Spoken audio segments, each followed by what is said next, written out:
പിതാവിൻ്റെയും പുത്രൻ്റെയും പരിശുദ്ധാത്മാവിൻ്റെയും നാമത്തിൽ ആമേൻ. ഇവിടെ ഇന്ന് നവംബർ 24 തിങ്കളാഴ്ച. അമ്മേ പരിശുദ്ധ അമ്മേ, അമ്മേ പരിശുദ്ധമേ, ദൈവമാതാവേ, കൃപാസനത്തിലൂടെ ഞങ്ങൾക്കും ഞങ്ങളുടെ ദേശത്തിനും അമ്മ മധ്യസ്ഥം തേടി തന്ന എല്ലാ അനുഗ്രഹങ്ങൾക്കും കൃപകൾക്കും ഞങ്ങളിപ്പോൾ ഹൃദയം നിറഞ്ഞ നന്ദി പറയുന്നു. അമ്മേ പരിശുദ്ധമേ, ദൈവമാതാവേ, 2004 ഡിസംബർ 7 ഉച്ചകഴിഞ്ഞ് 2:30 കൃപാസനത്തിൽ സംഭവിച്ച അമ്മയുടെ പ്രത്യക്ഷപ്പെടലിനെ കുറിച്ച് തിരുസഭയ്ക്ക് സമർപ്പിച്ചിരിക്കുന്ന പഠനരേഖകളുടെ മേൽ സഭാത്മകമായ പഠനം ആരംഭിക്കുവാൻ ഞങ്ങൾ പ്രാർത്ഥിക്കുന്നു. അമ്മേ പരിശുദ്ധമേ, ഭൂസ്വർലോകങ്ങളുടെ രാജ്ഞിയായ അങ്ങേയ്ക്ക് ഭൗമസംരക്ഷണത്തിനായി പ്രപഞ്ചപ്രകൃതിയെ തന്നെ തിരുസഭ പ്രതിഷ്ഠിക്കുവാൻ ഈ പ്രത്യക്ഷീകരണം വഴി ഇടയാക്കണമേ. പരിശുദ്ധമേ, ജപമാല മാതാവേ, സകല കൃപാസനം പ്രാർത്ഥനയോടും ചേർത്ത് ഞങ്ങളിപ്പോൾ പ്രാർത്ഥിക്കുന്ന ഈ കുടുംബത്തിന്റെ പ്രത്യേക നിയോഗം പറ മക്കളെ.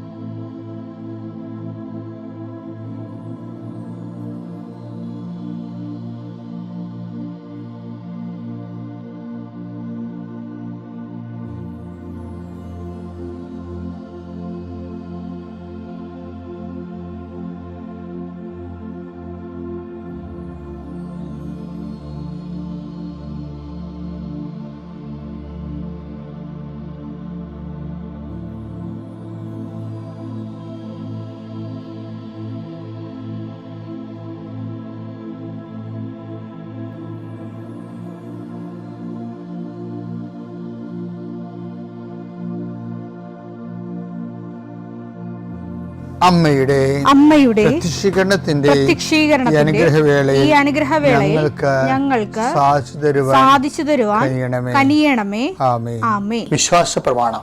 സർവശക്തനായ പിതാവും ആകാശത്തിന്റെയും ഭൂമിയുടെയും സൃഷ്ടാവുമായ ദൈവത്തിൽ ഞാൻ വിശ്വസിക്കുന്നു. അവിടുത്തെ ഏകപുത്രനും ഞങ്ങളുടെ കർത്താവുമായ ഈശോമിശിഹായിലും ഞാൻ വിശ്വസിക്കുന്നു. ഈ പുത്രൻ പരിശുദ്ധാത്മാവിനാൽ ഗർഭസ്ഥനായി കന്യകാമറിയത്തിൽ നിന്ന് പിറന്ന് പൊന്തിയോസ് പീലാത്തോസിന്റെ കാലത്ത് പീഡകൾ സഹിച്ച് കുരിശിൽ തറയ്ക്കപ്പെട്ട് മരിച്ച് അടക്കപ്പെട്ട് പാതാളങ്ങളിൽ ഇറങ്ങി മരിച്ചവരുടെ ഇടയിൽ നിന്ന് 3-ാം നാൾ ഉയർത്ത് സ്വർഗത്തിലേക്ക് എഴുന്നള്ളി സർവശക്തിയുള്ള പിതാവായ ദൈവത്തിന്റെ വലതുഭാഗത്തിരിക്കുന്നു. അവിടെ നിന്ന് ജീവിക്കുന്നവരെയും മരിച്ചവരെയും വിധിക്കുവാൻ വരുമെന്നും ഞാൻ വിശ്വസിക്കുന്നു. പരിശുദ്ധാത്മാവിലും ഞാൻ വിശ്വസിക്കുന്നു. വിശുദ്ധ കത്തോലിക്കാ സഭയിലും പുണ്യവാന്മാരുടെ ഐക്യത്തിലും പാപങ്ങളുടെ മോചനത്തിലും ശരീരത്തിന്റെ ഉയർപ്പിലും നിത്യമായ ജീവിതത്തിലും ഞാൻ വിശ്വസിക്കുന്നു. ആമേൻ. സുഖസ്ഥനായ ഞങ്ങളുടെ പിതാവേ, അങ്ങയുടെ നാമം പൂജിതമാകണമേ. അങ്ങയുടെ രാജ്യം വരണമേ. അങ്ങയുടെ തിരുമനസ് സ്വർഗത്തിലെ പോലെ ഭൂമിയിലും ആകണമേ. അന്നു വേണ്ടുന്ന ആഹാരം ഇന്ന് ഞങ്ങൾക്ക് തരണമേ. ഞങ്ങളോട് തെറ്റ് ചെയ്യുന്നവരോട് ഞങ്ങൾ ക്ഷമിക്കുന്നത് പോലെ ഞങ്ങളുടെ തെറ്റുകൾ ഞങ്ങളോടും ക്ഷമിക്കണമേ. ഞങ്ങളെ പ്രലോഭനത്തിൽ ഉൾപ്പെടുത്തരുതേ, തിന്മയിൽ ഞങ്ങൾ രക്ഷിക്കണമേ. ആമേൻ. നന്മ നിറഞ്ഞ മറിയമേ, സ്വസ്തി. കർത്താവ് അങ്ങയുടെ കൂടെ സ്ത്രീകളിൽ അങ്ങ് അനുഗ്രഹിക്കപ്പെട്ടവളാകുന്നു. അങ്ങയുടെ ഉദരത്തിൻ ഫലമായി ഈശോ അനുഗ്രഹിക്കപ്പെട്ടവനാകുന്നു. പരിശുദ്ധ മറിയമേ, തമ്പുരാന്റെ അമ്മേ, പാപികളായ ഞങ്ങൾക്ക് വേണ്ടി ഇപ്പോഴും ഞങ്ങളുടെ മരണസമയത്തും തമ്പുരാനോട് അപേക്ഷിക്കണമേ. ആമേൻ. കർത്താവേ, നിന്റെ ഉന്നതമായ നാമത്തിന് സ്വസ്ഥം ചെയ്യുന്നു. കർത്താവേ, നിന്റെ വിശുദ്ധ പൗരോഹിത്യത്തെ മഹത്വപ്പെടുത്തണമേ. കർത്താവേ, സഭയിലുള്ള സാന്നിധ്യം ദൃഢമാക്കണമേ. 39 വർഷം ഞാൻ അർപ്പിച്ച കൃപാന്റെ യുഗതിയാൽ കൃപാസ്ഥാനത്താരെ ജീവനോടെ പ്രത്യക്ഷപ്പെട്ട മാതാവിൻ്റെ മാധ്യസ്ഥയിൽ അത്താറയിൽ നടന്ന 10,000-കണക്കിന് ആരാധന ശക്തിയാൽ പിതാവിൻ്റെയും പുത്രൻ്റെയും പരിശുദ്ധനാമത്തെ അങ്ങനെ മക്കളെ ആസ്വദിക്കുന്ന ലോകം മുഴുവനുള്ള മക്കൾ ഈ സമയത്ത് കർത്താവേ, ഇന്നത്തെ ആവശ്യത്തിന് വേണ്ടി പ്രാർത്ഥിക്കണിച്ചേ. ഈ പ്രാർത്ഥന കഴിഞ്ഞിട്ട് വേണം അവർക്ക് ഓരോ വ്യക്തികളെ കാണാൻ, അവർക്ക് ഓരോ രേഖകളുമായിട്ട് പോകാൻ, അവർക്ക് ഓരോ അവരുടെ യാത്ര പുറപ്പെടാൻ, അവരുടെ വാഹനങ്ങളിൽ പോകാൻ. ഇങ്ങനെ ഇന്നത്തെ പോർട്ട്ഫോളിയോ മുഴുവനും ഉത്തരവാദിത്തങ്ങളെല്ലാം കർത്താവെ നിനക്ക് ഏൽപ്പിച്ച് പ്രാർത്ഥിക്കുന്നു. എൻ്റെ കർത്താവിൻ്റെ ഉന്നതമായ നാമത്തിൽ സഭയുടെ അധികാരത്തിൽ കുരിശടയാളത്തിൽ കൃപാസ്ഥാനത്താരെ ജീവനോടെ പ്രത്യക്ഷപ്പെട്ട മാതാവിൻ്റെ മധ്യസ്ഥത്തിന് രോഗപീഠകളെ ഈശോനാമത്തിൽ സൗഖ്യം പ്രാപിക്കട്ടെ. എൻ്റെ പ്രിയപ്പെട്ടവരെ, നമ്മൾ പലപ്പോഴും കേട്ടിട്ടുള്ള വാക്കാണ് ദൈവത്തിന് ഒന്നും അസാധ്യമല്ല. അത് ഒന്നോ രണ്ടോ ഇപ്പോൾ ലൂക്കായുടെ സുവിശേഷത്തില്ലേ 1:37, പിന്നെ മത്തായിയുടെ സുവിശേഷം മത്തായി 19:26. യേശു അവരെ നോക്കി പറഞ്ഞു, മനുഷ്യർക്ക് ഇത് അസാധ്യമാണ്, എന്നാൽ ദൈവത്തിന് എല്ലാം സാധ്യമാണ്. അപ്പോൾ മനുഷ്യർക്ക് ചില കാര്യങ്ങൾ ദുഷ്കരമാണെന്ന് ദൈവം തന്നെ അടയാളപ്പെടുത്തിയിട്ടുണ്ട്.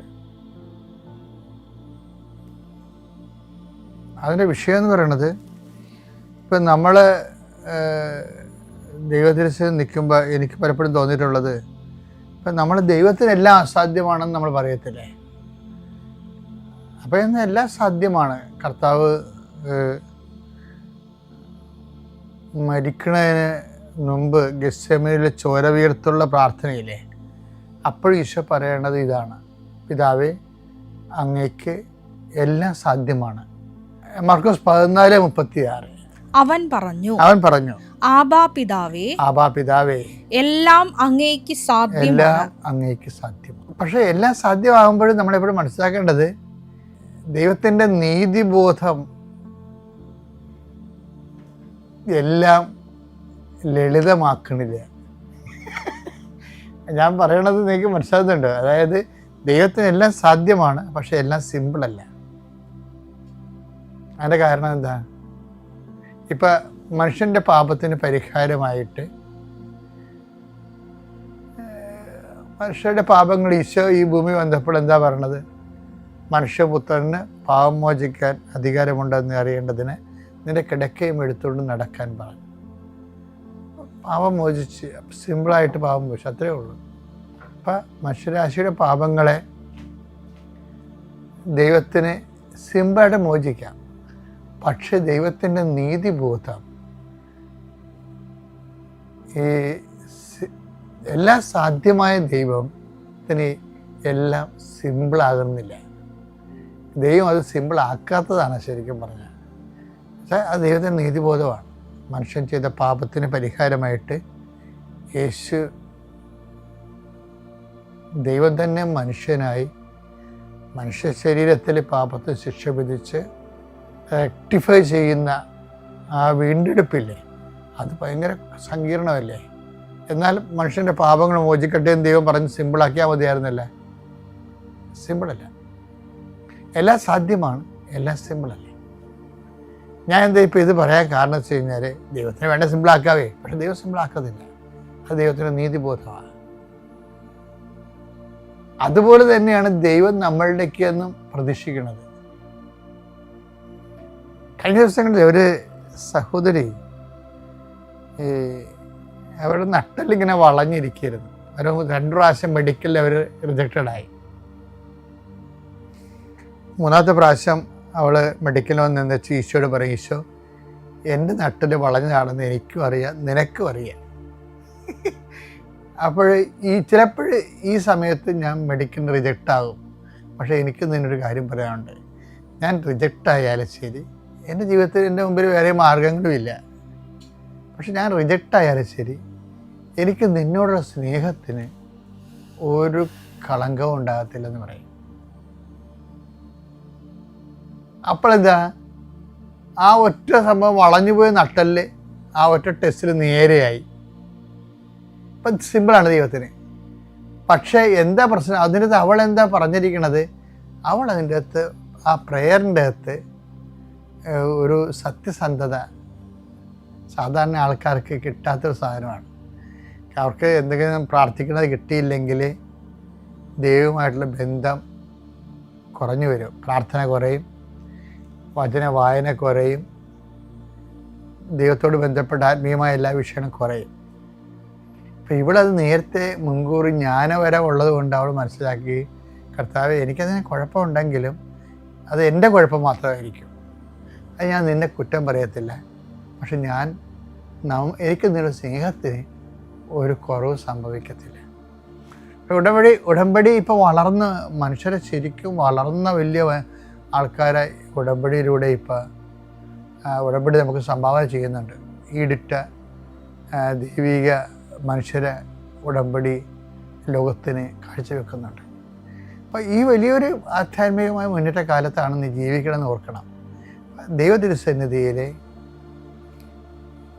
എല്ലാം സാധ്യമാണ് എന്ന ഒന്നും ലളിതമാക്കാത്ത ദൈവത്തിൻ്റെ തിരുസന്നിധിയിൽ നമ്മുടെ ജീവിതത്തിൽ നമ്മൾക്ക് മാക്സിമം ആയിട്ട് ദൈവതിരുസന്നിധി ചെയ്യാൻ പറ്റുന്നത് വിശ്വാസത്തിൻ്റെ വിലയായിട്ട് ചെയ്ത് ശരിക്കും ദൈവമായിട്ട് വിഷയത്തെക്കാൾ വ്യക്തിക്കുള്ള ഉണ്ടാകുന്നൊരു ബന്ധത്തിൻ്റെ രീതിയിലേക്ക് വരാൻ ശ്രമിച്ചാൽ നമുക്ക് ദൈവ തിരുസന്നിധിയിലെ ഈസി ആയിട്ടുള്ള ഒരു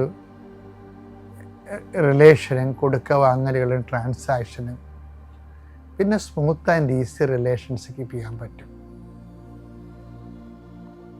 അപ്പോൾ എപ്പോഴും ഓർക്കുക, നമ്മുടെ ഭാഗത്തു നിന്ന് കൂടുതൽ കോംപ്ലിക്കേഷൻസ് ആവശ്യപ്പെടുമ്പോൾ കൂടുതൽ വെയിറ്റേജുള്ള പ്രവർത്തനങ്ങൾ ആവശ്യപ്പെടുമ്പോൾ അത് സന്തോഷത്തോടെ കൊടുക്കണം. എന്നിട്ട് നമ്മൾ ദൈവത്തിന് ഒരു അസസ്മെൻ്റ് വരുന്ന സമയത്ത് നമ്മളെക്കുറിച്ച് നല്ലത് പറയാൻ കഴിയണം. എന്നാൽ പിന്നെ പ്രാർത്ഥനയ്ക്കൊന്നും ഒരു പ്രശ്നം ഉണ്ടാകത്തില്ല. പ്രാർത്ഥന ലളിതമായിരിക്കും. അതുപോലെ ആധ്യാത്മിക ജീവിതവും ലളിതമായിരിക്കും. കർത്താവ് നമ്മളെ അനുഗ്രഹിക്കട്ടെ.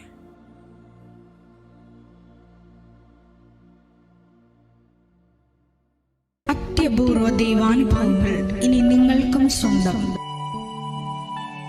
ഈ യൂട്യൂബ് ചാനൽ ഇതുവരെ സബ്സ്ക്രൈബ് ചെയ്തിട്ടില്ലെങ്കിൽ ഇപ്പോൾ തന്നെ സബ്സ്ക്രൈബ് ചെയ്യുക. ഈ വീഡിയോ ഇപ്പോൾ തന്നെ നിങ്ങളുടെ സുഹൃത്തുക്കൾക്ക് ഷെയർ ചെയ്തുകൊണ്ട് കർത്താവിൻ്റെ പ്രേക്ഷിതരാകുക.